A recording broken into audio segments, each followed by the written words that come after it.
Part 1, Triplicate.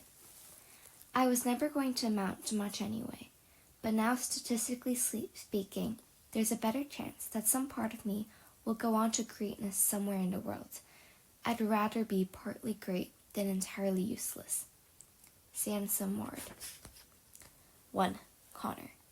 There are places you can go, Ariana tells him, and a guy as smart as you has a decent chance of surviving to 18. Connor isn't so sure, but looking into Ariana's eyes makes his steps go away. If only for a moment, her eyes are sweet violet with streaks of gray. She's such a slave to fashion, always getting the newest pigment injection to second it in style. Connor was never into that. He always kept his eyes the color they came in. Brown. He never even got tattoos, like so many kids these days get when they're little. The only color on his skin is the tan that it takes during the summer. But now, in November, that tan has long faded. He tries not to think about the fact that he'll never see the summer again, at least not as Connor Lassiter. He still can't believe that his life is being stolen from him at 16.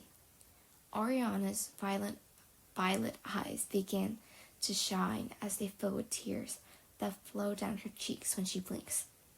Connor, I'm so sorry. She holds him, and for a moment it seems as if everything is okay, as if they are the only two people on earth. For that instant, Connor feels invincible, untouchable, but she lets go. The moment passes, and the world around him returns. Once more, he can feel the rumble of the freeway beneath him, as cars pass by, not knowing or caring that he's here. Once more, he is just a marked kid, a week short of unwinding. The soft, hopeful things Ariana tells him don't help now. He can barely hear her over the rush of traffic. This place where they hide from the world is one of those dangerous places that make adults shake their heads, grateful that their own kids aren't stupid enough to hang out on the ledge of a freeway overpass. For Connor, it's not about stupidity or even rebellion. It's about feeling life. Sitting on this ledge, hidden behind an exit sign, is where he feels most comfortable. Sure, one false step and he's roadkill. Yet, for Connor, life on the edge is home. There have been no other girls he's brought here, although he hasn't told Ariana that. He closes his eyes, feeling the vibration of the traffic as if it's pulsing through his veins. A part of him, this has always been a good place to get away from fights with his parents, or when he just feels generally boiled. But now, Connor's beyond boiled, even beyond fighting with his mom and dad. There's nothing more to fight about. His parents have signed the order. It's a done deal. We should run away, Ariana says. I'm fed up with everything, too.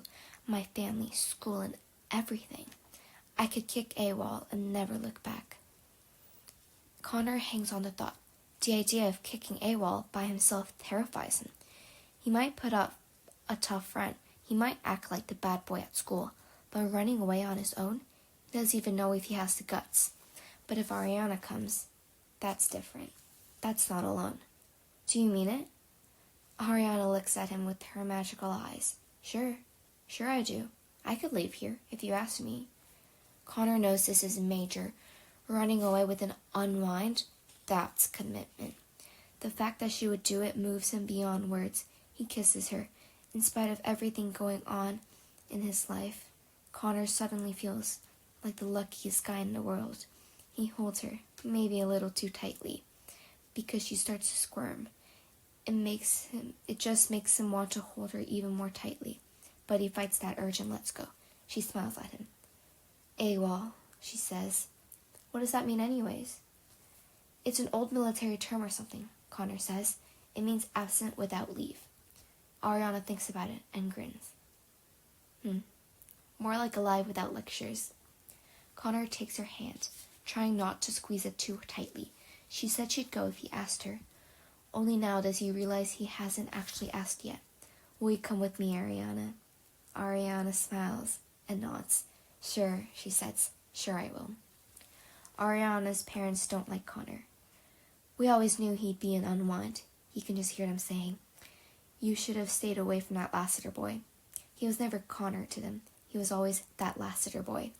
They think that just because he's been in and out of disciplinary school, they have a right to judge him.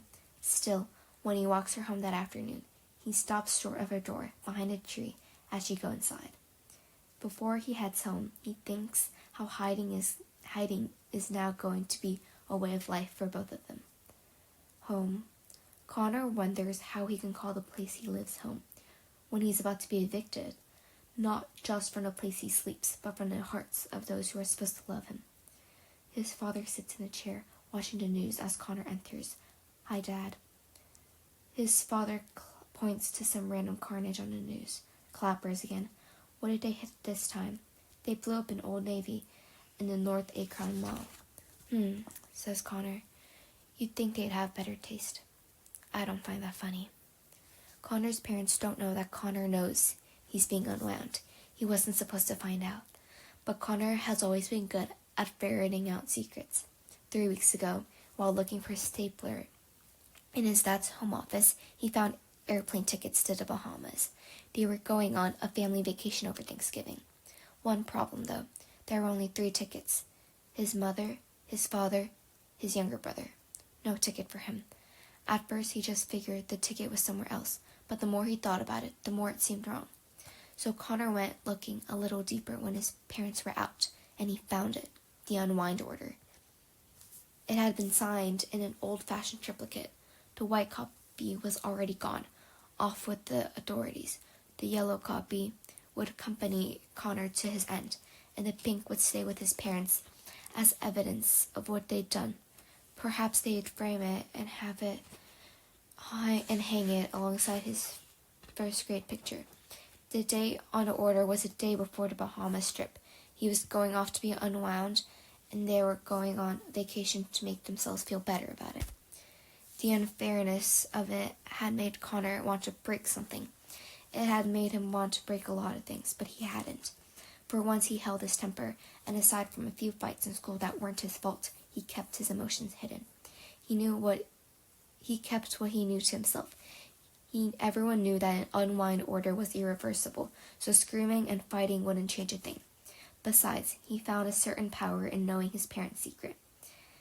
Now, the blows he could deal them were so much more effective, like the day he brought flowers home for his mother, and she cried for hours.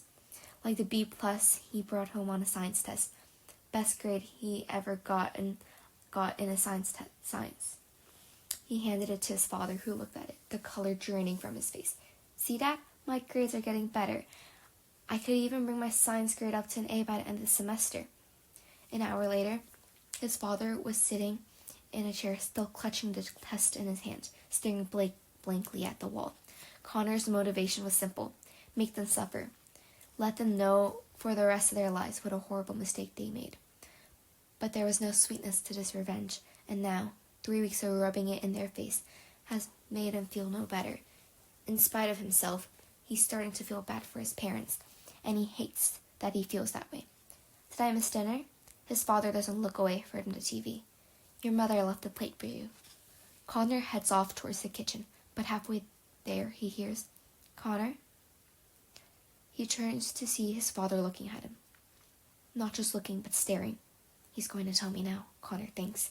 He's going to tell me that they're unwinding me. Then break down in tears, going on and on about how sorry he is about it all. If he does, Connor just might accept the apology.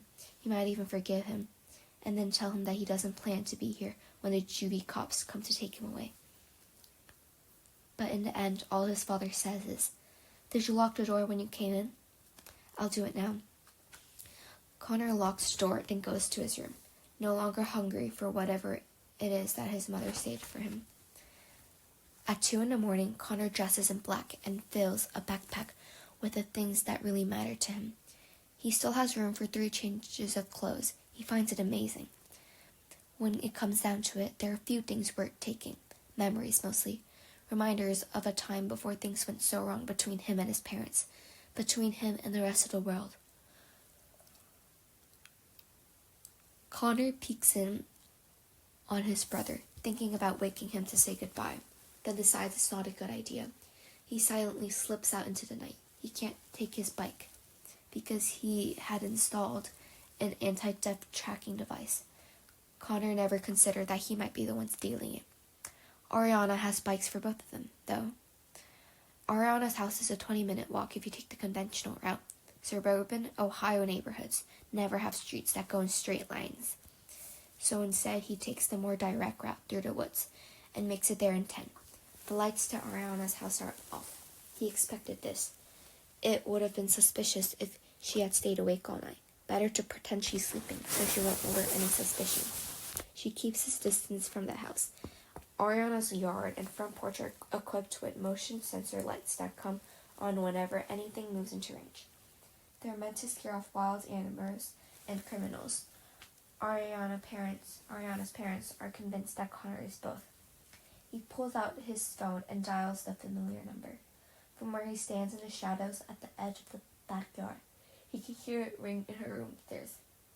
Connor disconnects quickly and ducks further back into the shadows for fear that Ariana's parents might be looking out from their windows. What is she thinking? Ariana was supposed to leave her phone on vibrate. He makes a wide arc around the edge of the backyard, wide enough not to set off the lights, although a light comes on when he steps onto the front porch.